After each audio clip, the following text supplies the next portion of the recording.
My parents had only one responsibility that day: make sure all the grandchildren were safe when the earthquake hit. They managed to get my sister's 3 kids out in time, but they left my son, Max, trapped under the rubble of our collapsing kitchen. To them, he wasn't real family. He was adopted, and that was enough for them to decide his life mattered less. Please stay with me as I tell you what happened, and don't forget to support our channel by subscribing, liking, and sharing with your loved ones. Before everything fell apart, our home was calm and warm. Alana and I built our life around Max. He was only 6, but he had this steady courage that amazed me. He loved puzzles, stories, and climbing into my lap with a book even when he insisted he was a big boy. I never once felt he was anything but my son. But my own family never treated him the same. They smiled at him just enough to look polite, but you could feel the distance.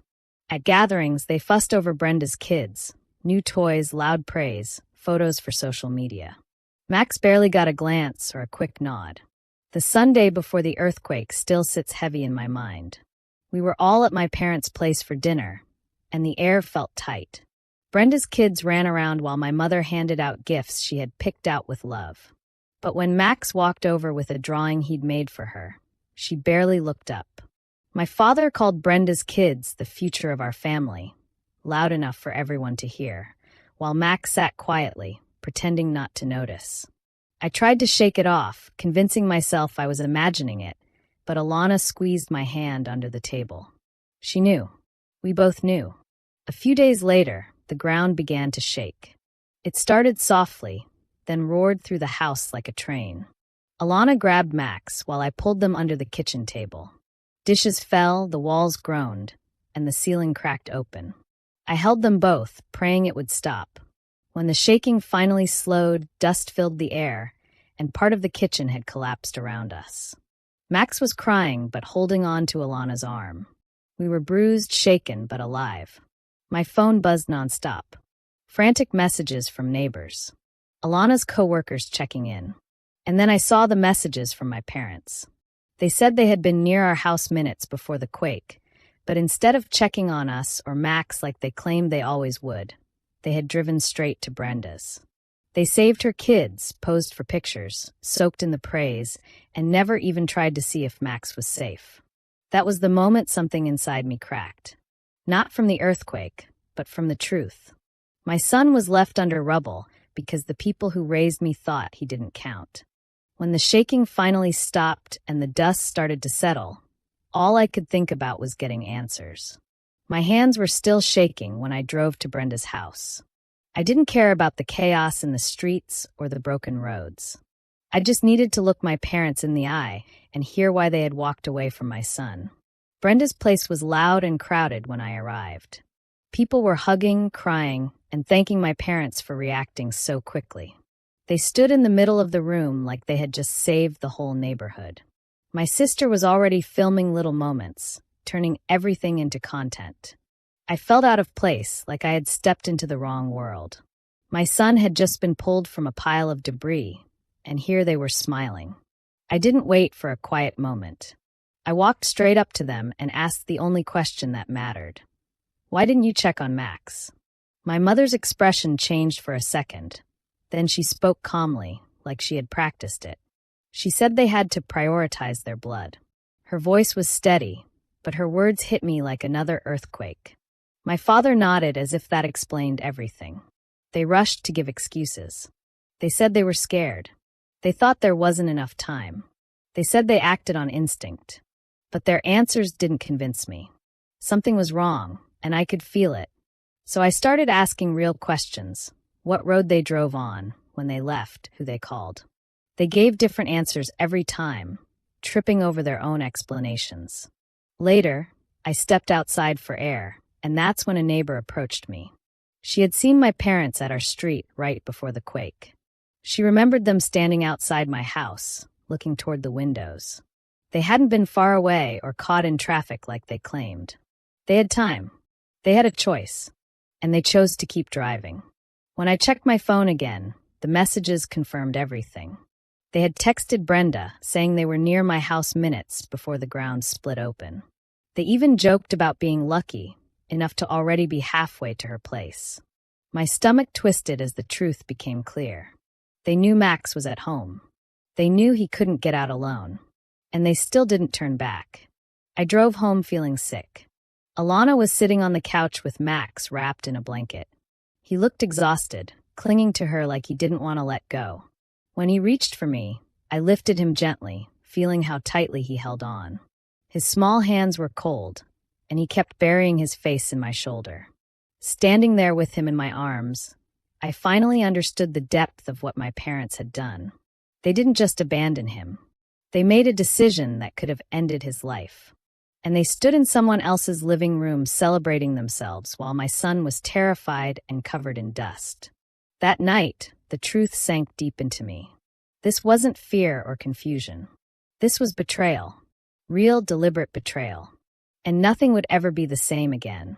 When the house finally quieted down and Max fell asleep beside Alana, the weight of everything pressed on me. I sat alone in my study, staring at the blank screen of my laptop. Normally, I opened a document to create characters and twist plots, but this time was different. I wasn't writing fiction. I was gathering the truth, every detail, every moment, every choice they had made. If they wanted me to act like nothing happened, they didn't know me at all. As I typed the first lines, I realized this wasn't a sudden problem.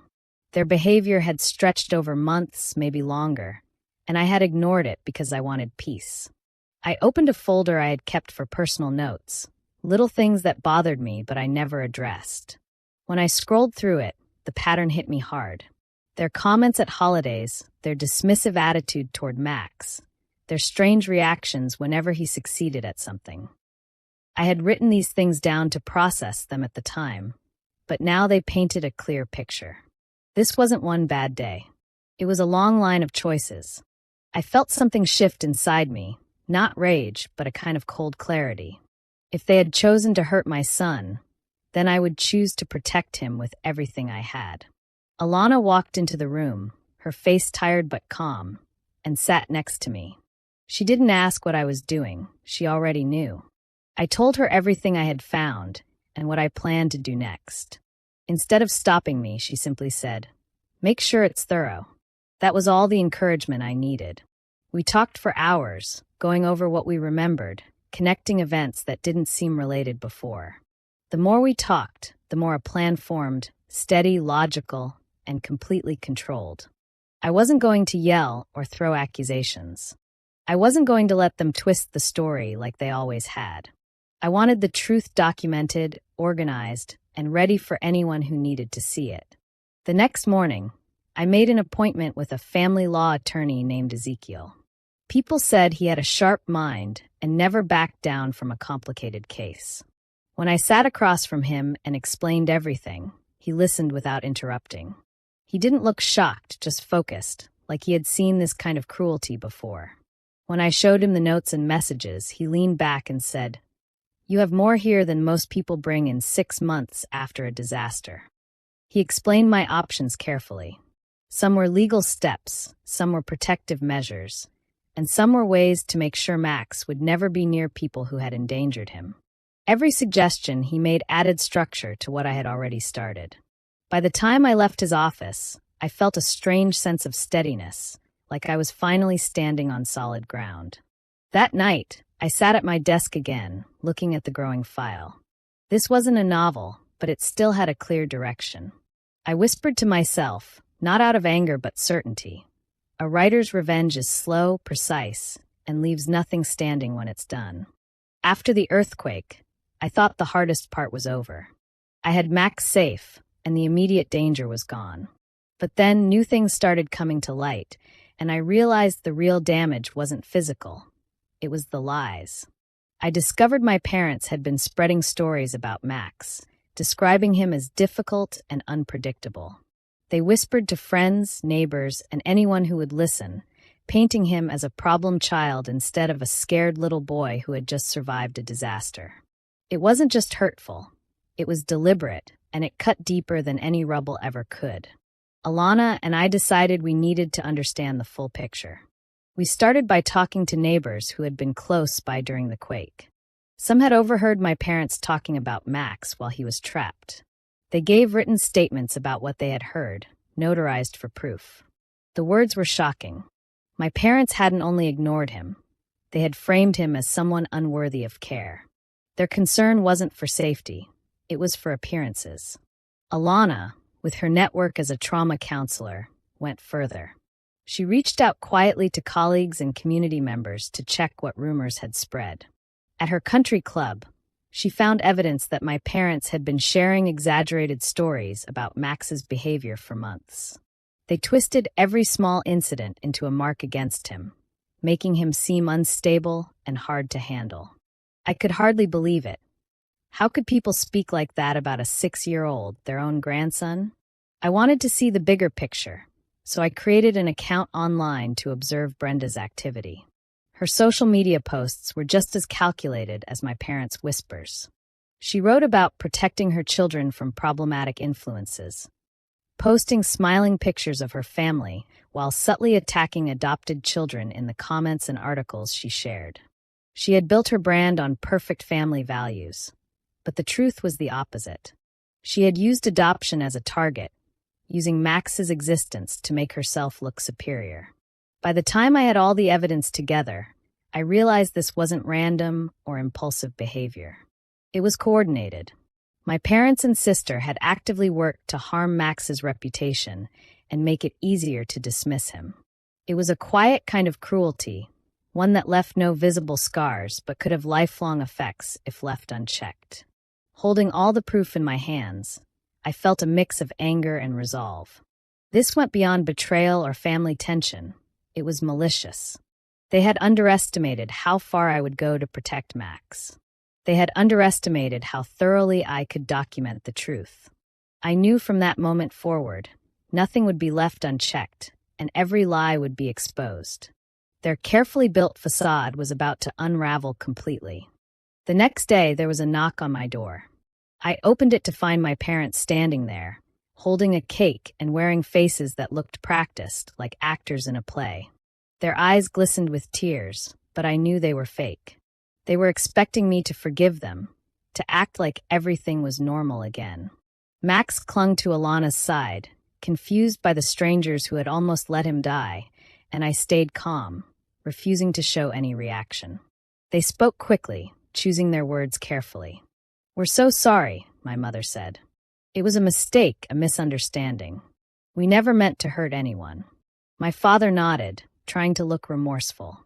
They handed over gifts for Max, little toys and clothes, as if that could erase months of neglect and lies.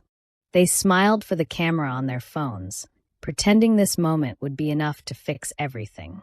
I stayed quiet, letting them talk, while my doorbell camera silently recorded the interaction.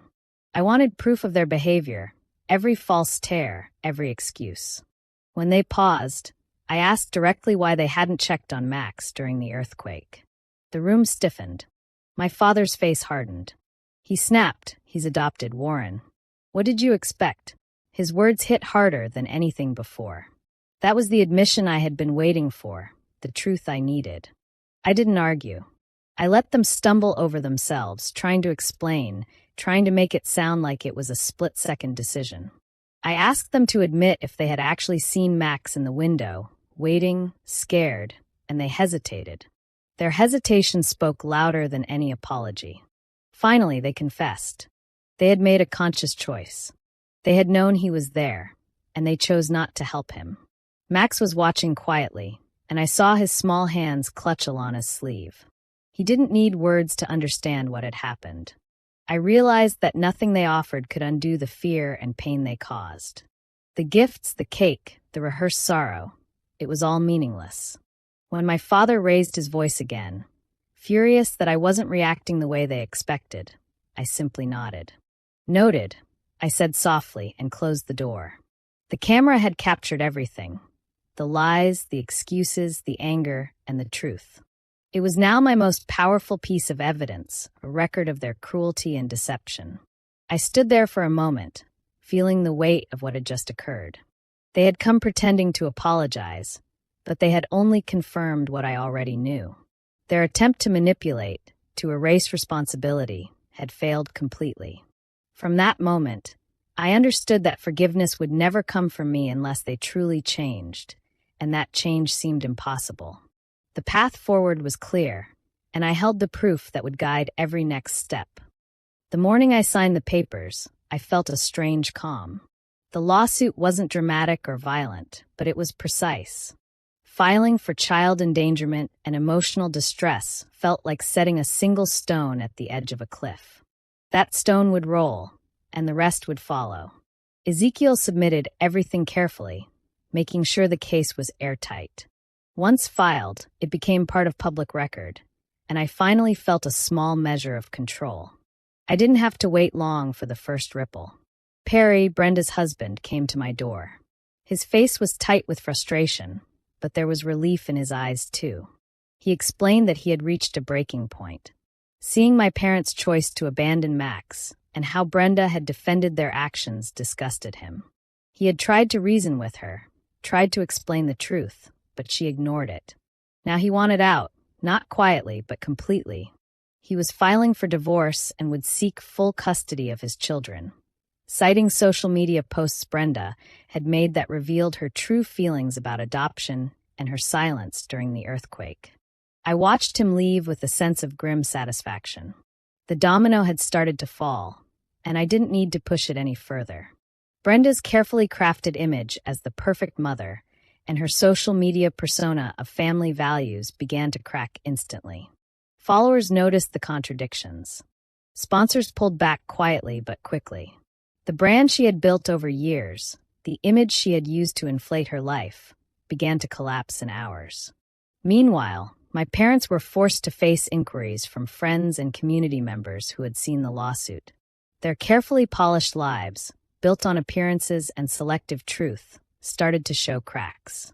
People whispered. Invitations stopped. Subtle pressure began to mount. The world they thought would overlook everything now had proof of their choices. Through it all, I stayed focused on Max. He didn't need to know the details yet. What mattered was that the people who had hurt him were finally facing consequences. I didn't act out of revenge for myself alone. This was about teaching the truth, that actions have results and cruelty doesn't go unnoticed. The law, the documentation, the undeniable evidence. Each step was a shield, protecting him from the people who had shown they couldn't be trusted. By the end of the week, the ripple had grown. Brenda's reputation was crumbling. Perry was firm in his decision, and the cracks in my parents' social standing were widening. The lawsuit, a single document, had become the starting point for unraveling years of deceit, neglect, and manipulation. I realized then that revenge didn't need theatrics. A single, well-placed step could ignite a chain reaction far stronger than any shouting match or public confrontation. One domino had fallen, and the rest were ready. As I reviewed the documents for the case, a new layer of betrayal surfaced. I always believed my parents simply didn't care about Max, but this went beyond neglect. Hidden in my grandfather's old papers was the will, carefully written to include all grandchildren, biological and adopted alike. Each child was to receive a trust fund, a safety net meant to protect them no matter what.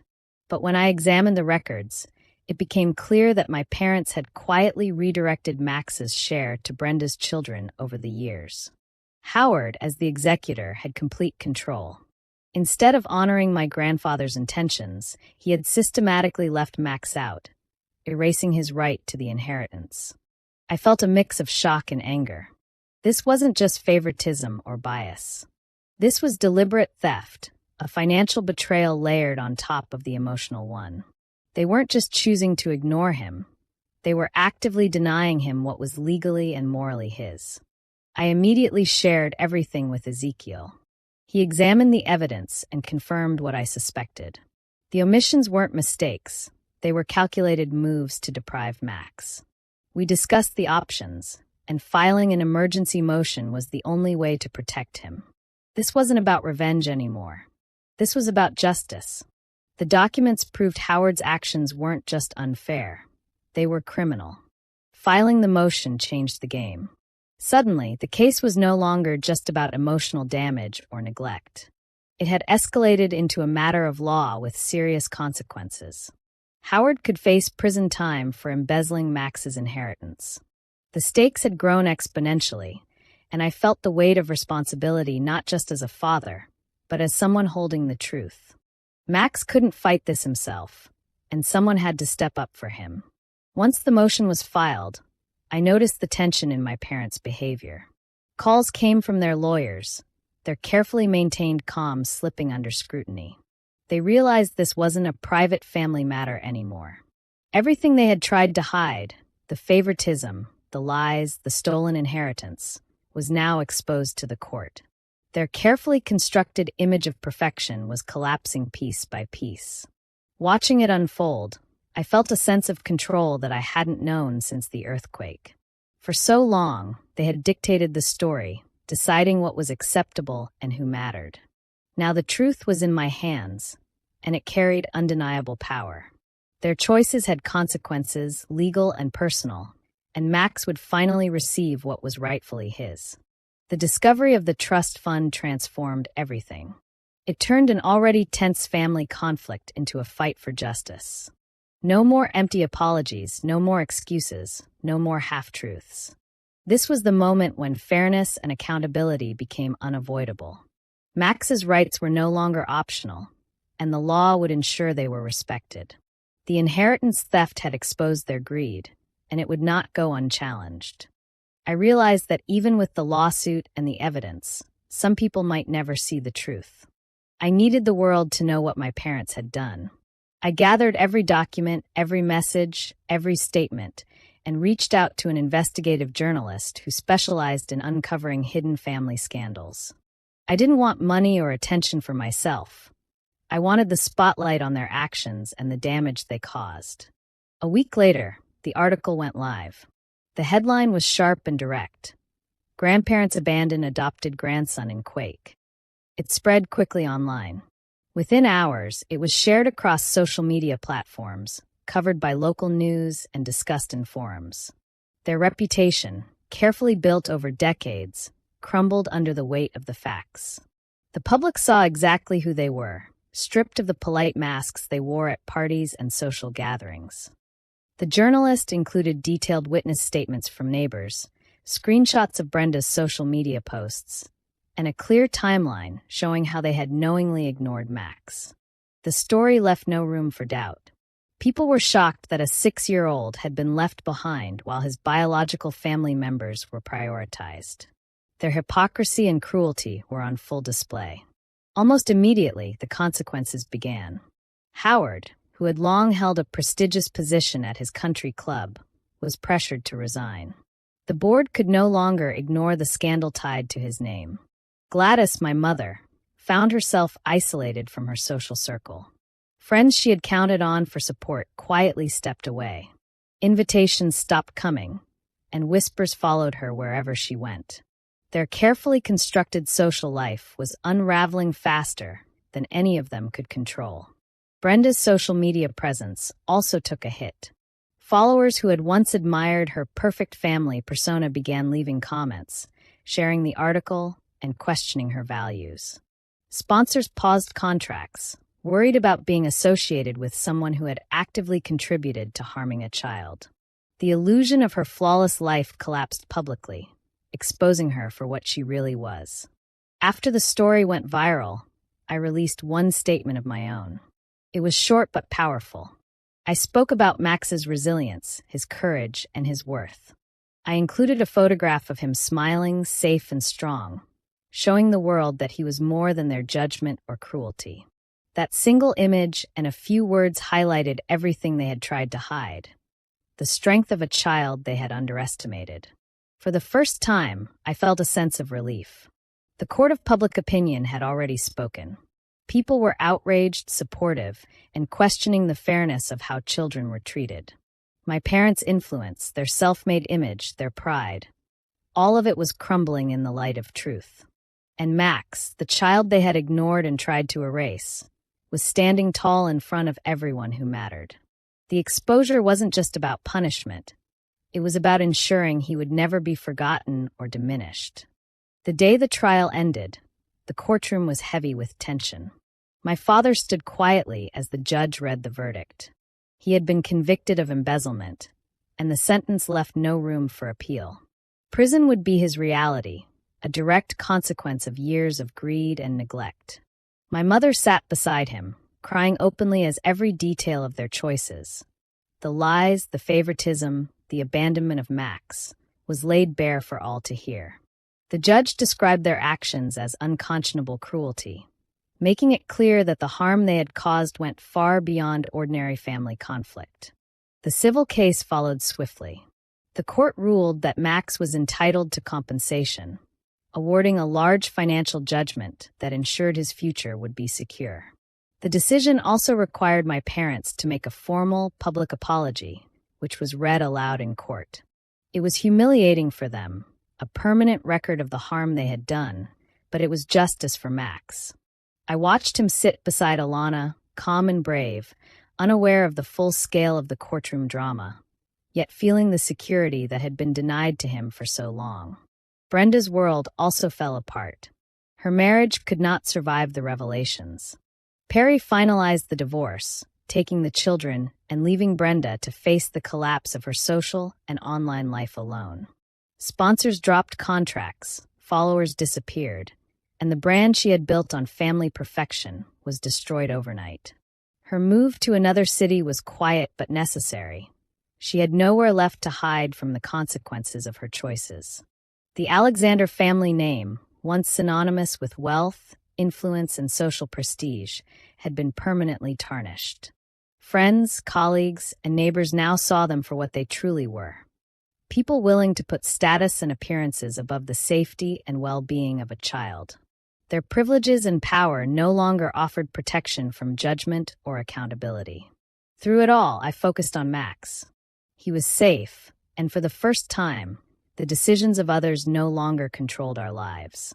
The legal battles and public exposure had ensured that no one could ever undermine him again. His life, once endangered by those who should have loved him most, was now protected by truth, evidence, and the law. Standing outside the courthouse after the proceedings, I realized that justice had been served not just through punishment, but through restoration. Max's future was secure, and the people who had caused him harm were stripped of their influence. They had lost their freedom, their status, and their credibility, all because of choices they made and actions they took. The reckoning was complete, and it was undeniable. Actions have consequences, and justice, even delayed, eventually arrives. 5 years later, Max stood in front of his classmates, his voice steady and clear. He told them about his life, not as someone who had been wronged, but as someone who had overcome it. He spoke of fear, of betrayal, and of the moments that had tried to break him, but his words carried strength and pride. "Family isn't about blood," he said, looking at me with a smile. "It's about who shows up for you." Hearing him say that, I felt a weight lift off my shoulders. All the battles, the planning, the years of patience, it had led to this moment. I hadn't sought to destroy my parents. I had fought to protect him, and I had succeeded. Max had grown into a confident, happy boy, full of curiosity and ambition. He talked about wanting to become a lawyer to help adopted children, ensuring no one else would face the kind of neglect and lies he endured. He carried himself with a quiet dignity, the kind that comes from knowing he is truly valued and loved. Watching him dream big, I realized the true measure of success wasn't revenge or punishment. It was the life he could live, free from fear or shame. Meanwhile, the story of what we endured reached far beyond our home. I turned our experiences into a novel, not for fame, but to raise awareness and give hope to families like ours. The book became a bestseller, but more importantly, it became a tool for change. Proceeds went directly to adoption charities, helping children and families who faced similar struggles. Max would often sit with me as I signed letters and checks, proud that he was part of something bigger. Even the law began to reflect the lessons of our journey. The Max Alexander Act was passed, protecting adopted children's rights and ensuring their welfare couldn't be ignored or overlooked. It was a reminder that change could come from one voice, one fight, and that truth and justice could reshape lives. Sitting quietly with Max in our living room, watching him laugh and plan for the future, I realized my victory was not in the ruin of others. It was in the foundation I had built for him, a home filled with love, safety, and trust. The family we had created together was unshakable. It proved that the people who choose to show up, to care, and to protect are the family that truly matters. Every step, every battle, every moment of patience had led to this life, a life redefined by love, strength, and unwavering loyalty. Do you think I did the right thing by taking a stand for Max? Or should I have tried to forgive my parents? I'm curious about your thoughts. Comment below and subscribe with the bell for more real-life stories.